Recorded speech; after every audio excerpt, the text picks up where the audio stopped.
Donc, avant de lancer le débat, on a prévu l'intervention de Marisa Cavalli, qui est qui a été enseignante chargée de recherche auprès de l'ex-IR de la Vallée d'Ost, qui est actuellement consultante auprès du Centre européen des langues vivantes du Conseil de l'Europe. Eccolo qua. Je l'ai trouvé, je l'ai trouvé.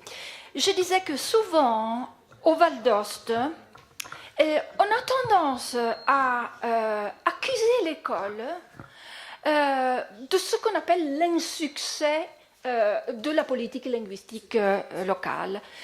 Qu'est-ce qu'on attend de l'école valdôtaine? On attend souvent de l'école valdôtaine qu'elle refrancise le territoire. Alors, il faut se rendre compte que je ne sais pas ce que je suis en train de faire. Voilà. Il faut se rendre compte. Voilà. Il faut se rendre compte que le rôle de l'école est certes celui de donner des compétences, de bonnes compétences, les meilleures possibles dans une langue, mais le rôle de l'école n'est absolument pas de faire revivre une langue dans ses usages sociaux. Si c'est cela que l'on désire, on fait d'autres politiques linguistiques, on les fait ailleurs, on les fait autrement, et donc je trouve particulièrement injuste le jugement que l'on porte souvent sur l'école valdôtaine. Alors, je me suis douée de quelque chose. Fais bien attention à tes yeux, toi. Hein. Alors, c'est une présentation que j'avais faite à l'époque de l'IR et du Val d'Ost. Même la présentation un peu surannée date de cette époque-là. Je n'utiliserai plus ces couleurs ni ce graphisme. Je voudrais déjà dire que je conteste le titre donné par la Fondation Chanou à leur recherche, une vallée d'Ost bilingue. À mon avis, le Val d'Ost n'est pas bilingue, il est à l'origine un territoire multilingue, déjà pour ses langues d'origine. Pensez au Teach, Touch, le franco-provençal, le français, l'italien, le piémontais, et puis les dialectes italiens qui viennent des migrations passées, et puis maintenant les langues que les nouvelles migrations nous amènent. Donc, je le contexte, mais bon, je trouve que la recherche a une grande valeur. Alors, j'ai choisi seulement certaines questions pour voir ce que les Valdôtains ont pensé de l'école valdôtaine. La question demandait, dans les milieux suivants à Vallée d'Ost, pour le français, on fait quoi? Alors, dans la famille, alors vous voyez, regardez dans la famille, hein, on fait assez, mais non. Normalement, on fait peu de choses en famille, seulement 30%. L'administration publique en fait un peu plus, hein, 41. Ah, remarquez toujours, il y a quelqu'un qui dit on en fait trop. Hein, trop, hein. C'est le 15%, c'est un pourcentage qu'on va souvent retrouver. Hein. Regardez l'école. 60% de la population pense que c'est l'école qui fait des choses. Hein. Alors, pas assez pour certains. Ah, remarquez, il y a toujours trop. Hein. Et il y en a qui pensent que c'est rien du tout. Là, bon. Mais vous voyez que majoritairement, parmi tous les domaines où on peut faire une politique linguistique, même les médias, c'est moins que l'administration, c'est l'école qui fait le plus. Donc, déjà, c'est une bonne note que l'école reçoit. Alors, et là, c'est intéressant par comparaison. Qu'est-ce qu'on fait par rapport au franco-provençal? Franco-provençal, dans un certain sens, je considère personnellement qu'il a une vitalité ethnolinguistique beaucoup plus développée puisqu'il y a une transmission quand même intergénérationnelle. Et si vous regardez la part de la transmission, là on dirait, hein, c'est 40% des personnes pensent que c'est la famille qui fait plus que tous les autres domaines. L'administration fait un peu plus que l'école, les médias aussi. Mais vous voyez que, justement, le rôle de l'école, là, est différent. Et le rôle de la famille est beaucoup plus important. À votre avis, dans l'école valdôtaine, le rapport entre l'italien et le français est aujourd'hui 2001. Les données ont été recueillies en 2001. Alors, les Valdôtains ont bien conscience qu'il s'agit d'un rapport, bien que déclaré paritaire, inégalitaire. Certaines personnes, seulement 14%, considèrent que non, le rapport est égalitaire, 50%, 50%. Il y en a qui pensent qu'il y a un déséquilibre en faveur de l'italien, 12%, et quelqu'un qui dit un déséquilibre par rapport à la langue française, et pas de réponse. Donc, disons que, globalement, la majorité des personnes pensent que l'école valdôtaine ne favorise pas une égalité entre les deux langues. Question. Si vous pouviez choisir les langues d'enseignement à l'école, vous souhaiteriez qu'on l'utilise quoi? Majoritairement, 54%. L'italien et le français comme aujourd'hui. C'est très important, mais là c'est encore plus important. Moi, je n'avais pas lu en 2001 ce pourcentage de gens qui demandaient 22%. L'égalité. Et je me suis demandé si le groupe de parents qui ont demandé l'égalité à l'école ne fait pas justement, l'égalité entre italien et français, ne fait pas justement partie de ce groupe-là.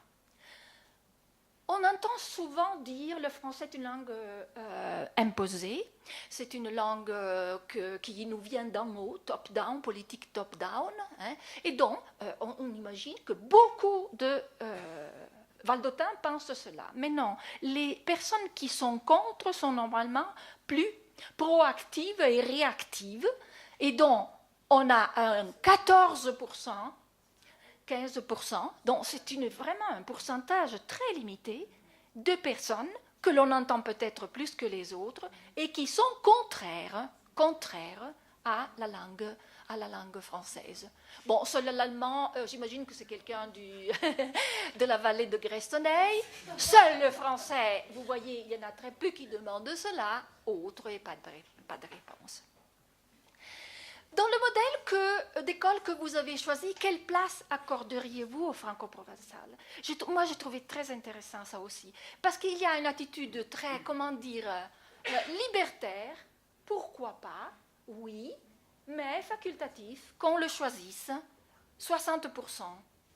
Mais il y a un 8%, plus un 4%, 2% qui demandent qu'elle soit obligatoire.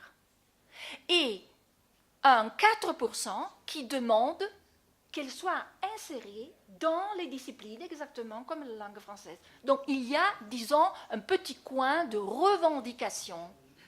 Bon. Un sur quatre qui dit aucune place.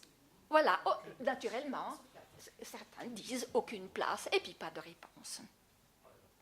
Alors écoutez, là, je vais être de nouveau très très rapide et très sommaire, pardonnez-moi. Hein. J'ai voulu faire une comparaison entre les générations de l'auto-évaluation des compétences en langue. Alors moi je considère que comme nous sommes dans la périphérie francophone, il y a une insécurité valdôtaine par rapport au français qui est énorme. Et que donc ces appréciations-là, surtout sur les compétences que l'école transmet. J'ai choisi la lecture et j'ai choisi l'écriture, c'est-à-dire les compétences qu'on ne construit pas dans le social et dans la communication, mais qu'il faut que transmet véritablement l'école. Je considère que c'est intéressant de lire ces données. Alors, la première colonne concerne les réponses globales, et puis là, vous avez, comme l'avait montré Gian-Mario Raimondi, toutes les différentes générations. Regardez la génération qui a été privée du français. Donc là, c'est la lecture, hein, privée vous voyez, les compétences sont basses. Alors, remarquez comment, petit à petit, ça s'élève avec l'introduction du français comme langue d'enseignement, excusez-moi, comme langue enseignée. Vous voyez, petit à petit, le niveau s'élève. Et puis le grand bond en avant, ça a été avec l'introduction de l'éducation bilingue, c'est-à-dire l'introduction de l'enseignement des matières Tu n'es pas d'accord, Marinette? Grand bond en avant, regarde. Mais sachant que ces gens-là, voilà, ils disent toujours, on ne sait pas le français, on n'est pas bilingue, on ne connaît pas le français, c'est pas notre langue. Moi, je trouve assez considérable. Regardez, l'évaluation des dernières générations est bien, assez bien. Bon, ok, peu, pas du tout. Non, mais Ça monte. Non, moi je dis, là, c'est une évaluation positive. Regardez également. Oui, l'avant-dernière. Oui. Ah, tu me le demandes moi.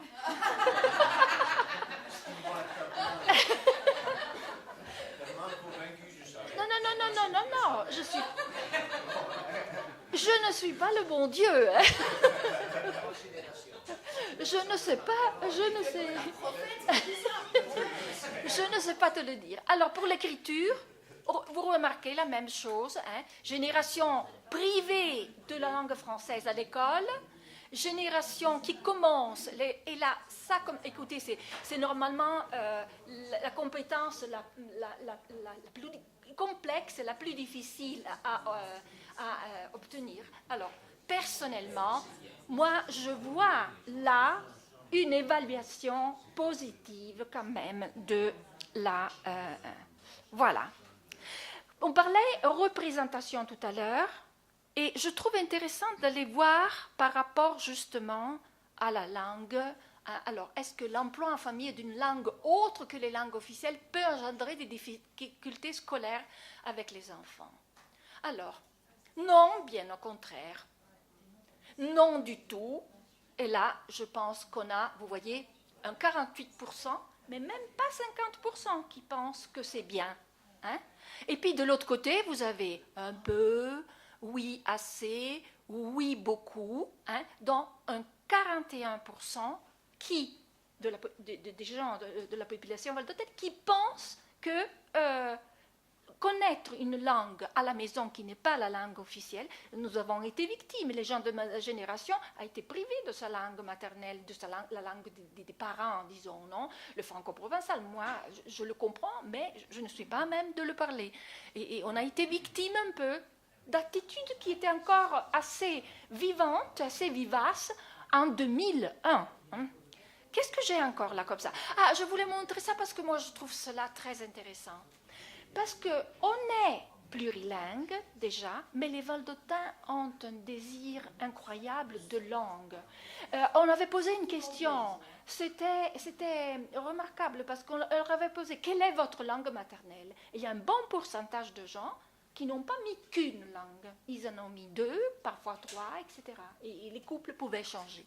Donc vous voyez, toutes les langues possibles dans toutes les combinaisons, mais naturellement, et là c'est un autre mythe, hein, c'est un autre mythe un peu... moi je pense que par exemple l'allemand, ici au Val d'Ost, comme langue toi, comme on dit pour la vallée du Valser, ce serait vraiment quelque chose de fondamental à diffuser un peu davantage. Bon, ok. Alors, et enfin, je pense que j'ai encore la... Non, j'ai terminé. Bon, alors maintenant, on passe plutôt au débat. Je pense que Gianmario a posé un point de vue très intéressant, mais qui doit être débattu ici entre valdôtains. Personnellement, je réagis déjà tout de suite. Je dirais qu'il y a différents endroits où au Val d'Ost on parlait, où on utilisait le français. La classe bourgeoise d'Ost, par exemple, était une classe bourgeoise francophone, donc peut-être plus que patoisante, non? Donc peut-être qu'il faudrait penser également en termes d'élite ou de... Mais bon, alors, ok.